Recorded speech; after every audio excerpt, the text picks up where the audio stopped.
Hello, dear students. How are you? Fine. Okay. Uh, See, we are passing through a very turbulent time. COVID-19. It has this very disease has become pandemic. It has spread everywhere, all across the globe. It has become a global disease. That is why online classes have become the need of the hour. Dear students, today I am going to start class 12 chapter, class 12 chapter Lost Spring, taken from Flamingo. This Lost Spring is written by Annie Jung. Annie Jung, she belonged to a very aristocratic family. Her father was a Nawab. He worked as an advisor to the Prince of Hyderabad. His father's name was Nawab Hoshiar Jung, very famous. Entire his family, his brothers, they were scholars of Urdu, and she too was a writer, columnist, and journalist also. She wrote several articles for Times of India. Here, she talks about in this very chapter. She talks about the poverty, the grinding poverty of the have-nots, the poor children. She was a very learned lady. She studied in the University of Osmania. Later, again, she went to Michigan University, USA. Here, the subtitle of this very story, The Lost Spring, is the stories of stolen childhood. The major character of this story are two major characters in this very story are one is Saheb Alam and the other Mukesh. Two characters are there, and these two characters play a very important role in the story. They are the major characters. Here, Saheb didn't know what, as a matter of fact, his name stands for. His name stands for the Lord of the Universal, Lord of the Universe. In contrast to his name, is the reality of the fact is that he was a rag picker. And on the other hand, Mukesh and Mukesh family was working in Firozabad. See, two cities of our country, India, has been narrated, has been discussed. One, the Sima Puri, very close to the periphery of, it is situated on the periphery of Delhi, yet far, metaphorically speaking, yet far away from Delhi. Simapuri. Simapuri means the place of rag pickers. There are 10,000 people, almost 10,000 people living in the periphery of in the Simapuri. These all families, their business, their job is to pick the rags. They are all rag pickers. Here, the writer Annie Jung happens to talk to Saheb-e-Alam. In short, she says Saheb. She glibly, she asked him, yes, do you want to go to school? Out of laughter, Saheb says, yes, if you open a school, I will definitely go to school. But this very idea sound quite hollow. This very advice was quite hollow to the Saheb. He knew, and the writer also knew that yes, it is it was an hollow advice. It was not quite sound.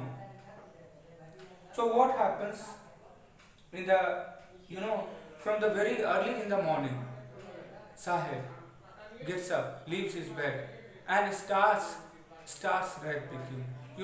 He happens to find 1 rupee or sometimes 10 rupee in the garbages. When he finds 1 rupee and 10 rupee, the curiosity, there is a lot of curiosity. He starts scrounging the garbage more and more, and sometimes he finds a silver coin also. And when he finds silver coins, he becomes more inquisitive. More he aspires to find more and more, thinking that yes, he would find a treasure in the garbage. Really, as a matter of fact, for children, this garbage is a treasure, and for elders, it is a means of survival in Simapur. See, the writer very microscopically narrates or highlights the issue, the suffering, the tortures, the young children, the young students, the young children, the youngsters, the school-going children, the teenagers, they are bound to, they are compelled to suffer. Here, the writer Annie Jung, she says that instead of going to school, they are forced to rag pick. Children also, when they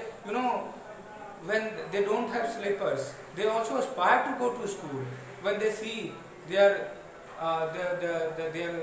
children of their same age going to school, bags on their back, it seems quite well dressed, neatly, and after neatly dressed, going to school, they also long to go to school, but they have no other option. They are forced to rag pick. So they become rag pickers for survival. Such was the condition of the children living in Simapur.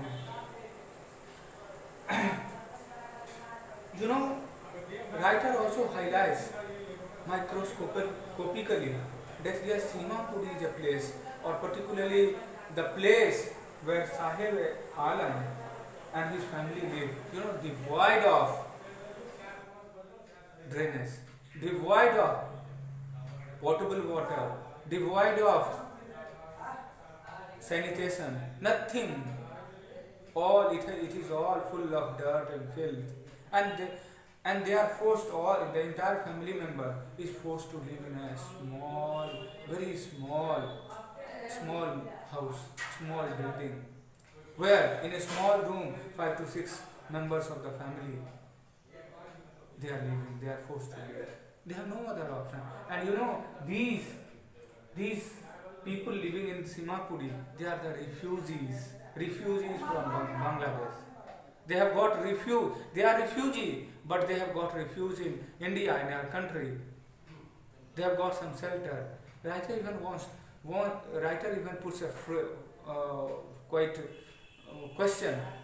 plain question. Plainly, the writer asks, yes, ask the family, the elder member of the family of Sahib Alam. Yes, don't you want to go to your own village, your own country? They said yes. Why will they go? There is no means of survival. Here they could earn their wages. They could earn something. They can fill their stomach. They can fill their belly. Earn something. And after growing, their children become partners in survival. The writer Annie Jung is a quite sensitive writer. What happens after some time, another day, again, writer Annie Jung, was, she developed a kind of friendship.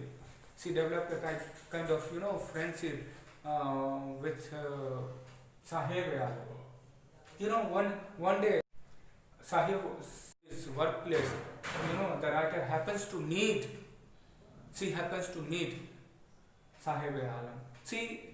Quite plainly says, Sahib Alam says, yes, I have started working in a milk booth. That the master of the milk booth gives me 100 rupees per month and all his meals. This was the, and even then, Sahib is not satisfied, because he thinks that when he was a rag picker, he was the master, and when he is working under someone, he is not the master. The small canister appeared quite heavy to him than the plastic bag of rags,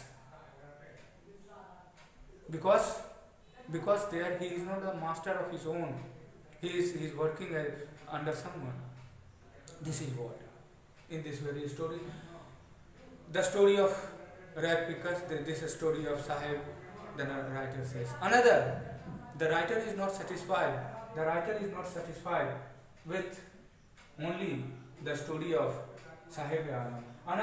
She goes on explaining, she goes on telling us, narrating us another story of another child, Mukesh. He is also a sufferer.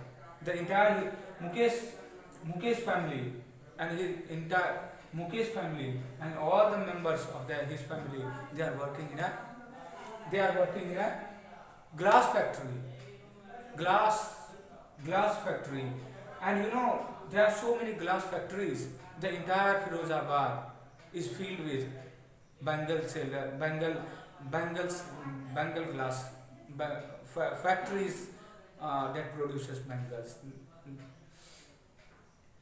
So, Mukesh's condition is somewhat quite similar to Sahib.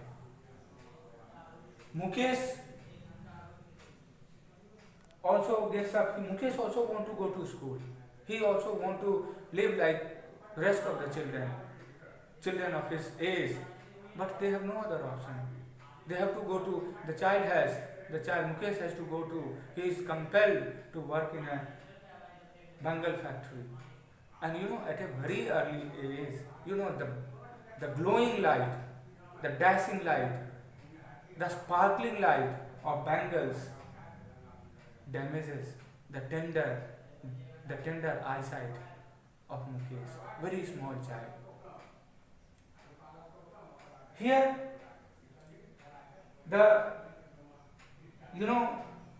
writer also happens to visit the family and the locality of Mukesh. There, while visiting, while having a conversation with the rest of the family members, even the elder member of the family, she comes to know, the writer comes to know that yes, the rag pickers and these poor children, the family of rag pickers and the family of bangle makers, they are surrounded in the vicious circle of Sahukars, and the tradition and their caste. The family of Mukesh, rest of the eldest member of the family members, they say that yes, we have got this as a inheritance from our forefathers to make bangles. Bangle making is their tradition. They keep on from it has become a lineage to their family, to the family of Mukesh and the people who are living in that very locality. The writer here also, Mukesh and the rest of the elder members says that yes, these two vicious circles They do not allow them to come out of the stigma of poverty. One the caste, the other is the sahukar, the middleman, the policeman. Even the policeman, they know that yes, these people are illiterate, and they start demanding, they start extracting money from these rag pickers and from these poor workers. And in course of time, the writer also asked Mukesh, yes, when you grow up, what do you want to become? Quite plainly, tenderly, Mukesh says, yes, I want to drive a car. He wants to become a mechanic. See the dream of a child who is born in a very poor family. Rest of the what happens, we find the children of his age, they say, dear dad, yes, I want to become IITian. Some say, yes, medical. Some say, yes, I want to go for medical. Some say, yes, I want to become pilot and all these. But here, Mukesh wants to become a motor mechanic. He thinks that yes, it is becoming a motor mechanic is dream come true. Very few planes fly over the town of Firozabad. So that is the becoming a mechanic is the dream of Mukesh and the children living in that very locality. So writer here wants to, writers are a philosopher. They are persons they are far-sighted persons. They are visionary. They vision. Here the writer Annie Jung, she presents a situation that how tender children, they are compelled to work in a very insensitive condition instead of going to school. So writers all the time, they do not give the solution. They leave it up to the reader to decide what should be, what kind of justice should be given to these small tender children. This is what we get in this matter story, and it is up to the reader, up to the student. They will suggest, they will advise what kind of steps the government, the NGOs should take in this regard for the betterment of children like Sahib Alam in Mukesh. That's all.